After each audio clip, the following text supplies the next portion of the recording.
back for day 2 here. We're on 210 in our stack. Just had some breakfast at Earth. We're gonna try to run it up here. We got a min cash of 1,051, which is pretty good. We're going for that first place 6-figure prize. Let's go. Our heads in the game, we're feeling confident, back for day 2.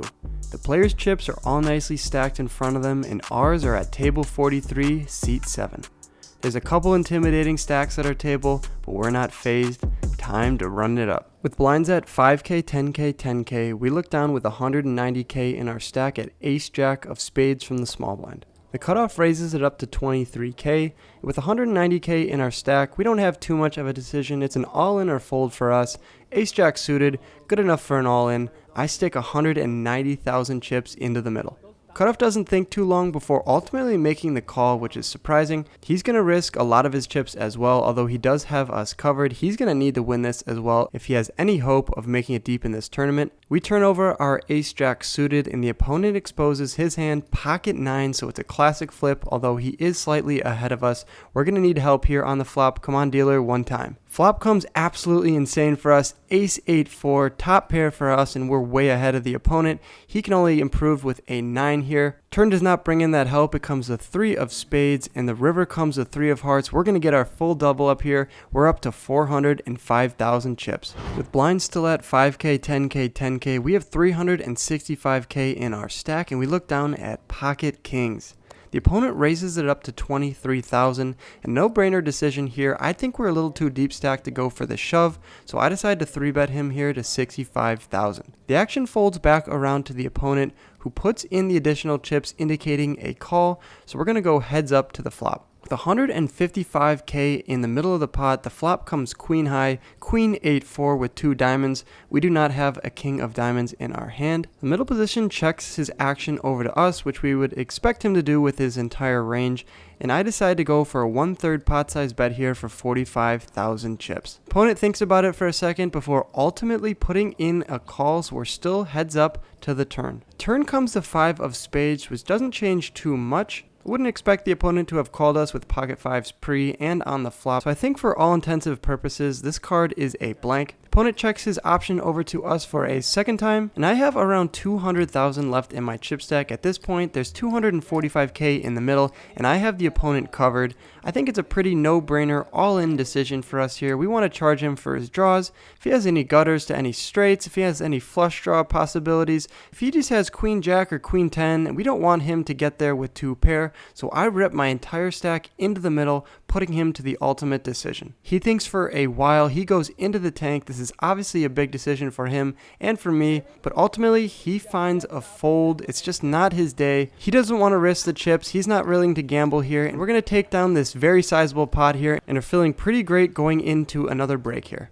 I can't even keep up with the hands that are happening right now. We got all in twice, and we held both times. We have 500K up from our 230 starting stack. Let's run this up, boys. Come on, 500K, 150K up top. Let's go. 147 players left here on the break, so we're gonna try to run this up here, try to get to within century mark, 100 players left, and then work our way to the final table. Hopefully we make it to a final table. It's my buddy Truman. We'll fly out from LA. Rampage will get out of his Airbnb and his streaming mode and come support us.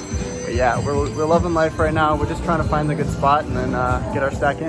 With blinds at 10K, 15K, 15K, we look down at King Queen of clubs from the under the gun +1 position. We have around 405,000 in our stack. The under the gun decides to put in a limp. He puts in 15K, and the action's on us. A hand as strong as King Queen of clubs is definitely good for a raise. I pop it up to 65,000. The action folds back around to the opponent, who decided to limp, and he goes for the old limp shove, covering me for 450K in his stack, and the action's back onto us. King Queen of clubs is definitely a strong hand, but is it stronger than his limp shoving range?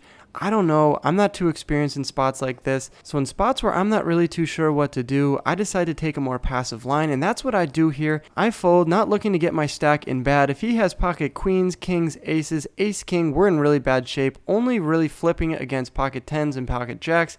I don't really expect any other hands to be playing like this. So for that reason, I put in the fold. I ask him after the hand if he will tell me what he had to put me out of my misery, and he said, find me later in the tournament. I ended up finding him later in the tournament, and I asked him what he had, and he said ace king suited. So we did make a good fold there. We would have been in a lot of trouble. Obviously, anything is possible. We could have sucked out on him, but I'm glad that I folded in a spot that I was way behind.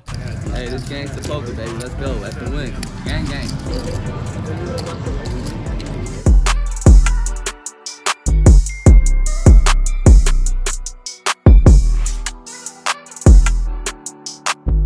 We switched tables and we looked down at ace-6 offsuit from the button. The blinds are 10K, 20K, 20K, and we have 310K in our stack. The action folds around to me, and I put in a raise for 50K, just over a min raise, and the small blind gets out of the way. Big blind wants to be a hero. He goes all in for his remaining 145,000, and we have a decision here. This represents around half of our chip stack here, but we do have an ace-high hand, and I did put in 50K already, so it's only around 90K more for me to call. For that reason, I stake in my chips. Not good news for us. The opponent turns over his hand, pocket jacks. We're behind here, but we do have outs. We're going to need to hit one of our 3 aces. Flop comes king high, king 4-8 with 2 diamonds. We do have the ace of diamonds, so although we did not hit our ace, we do have some backdoor draws here. Additionally, we have the 6 of spades. We could back into a straight. Let's see what the turn brings in. The 10 of spades. Not ideal for us. It doesn't change too much. We're going to need to hit an ace and an ace only here. Otherwise, we're going to be down to around 150K in our stack.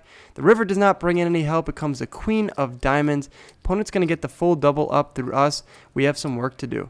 With blinds at 10K, 20K, 20K, we look down with 135K in our stack. We have around 6 big blinds here. We have pocket 5s, early position, no-brainer decision. I shove my entire stack into the middle here. Action folds around the button who puts in the fold. The small blind gets out of the way, and the big blind hems and haws, but ultimately finds a fold. So we're going to pick up 50K chips in dead money. Always great to win the pot without any problems. Blinds at 10K, 20K, 20K. We look down with 185,000 in our stack at pocket 4s from the middle position. The action folds around to me, and the chart says this is a shove, so that's what I do. I stick my entire chip stack into the middle, looking to pick up the 50K in dead money. The action folds around to the button who finds a call here, so we're going to need to hold if we're ahead or suck out if we're behind. Everybody else puts in a fold, and we're going off to a run out. The opponent shows pocket 9, so we are in fact behind here. We're looking at 2 outs. Pocket 4s. This is Ethan Rampage Punt Poker,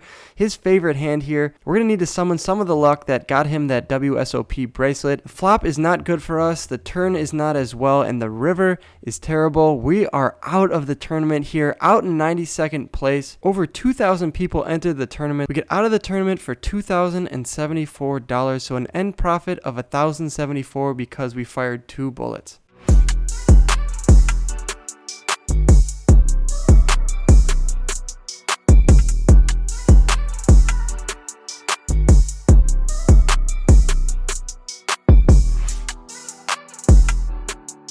Oh, we're out, boys. We shoved with Ethan's favorite hand. It's the correct play. We had plus EV shoving pocket 4s there. Get called on the button by pocket 9s, and we don't improve. Ethan's best hand does not work for us this time. Out in 92nd place for $2,074. So a little over a grand profit there because we bought in twice for 2 bullets. Really cool experience. The Hendon mob's going up. We added a little 2K score there to the Hendon mob, and I loved seeing a bunch of you on the table. It was really cool. Hopefully you guys enjoyed this type of content, and if you guys liked it, please be sure to drop a like on this video. Subscribe if you're new. Leave a comment down below as always. Say hi to me if you see me at the table. Play with my face on Poker Bros. Club ID 60381. And I'll catch you guys in the next video. Peace. Thanks for watching to the end of my video. Click my head below to subscribe and stay in the loop. See you next time.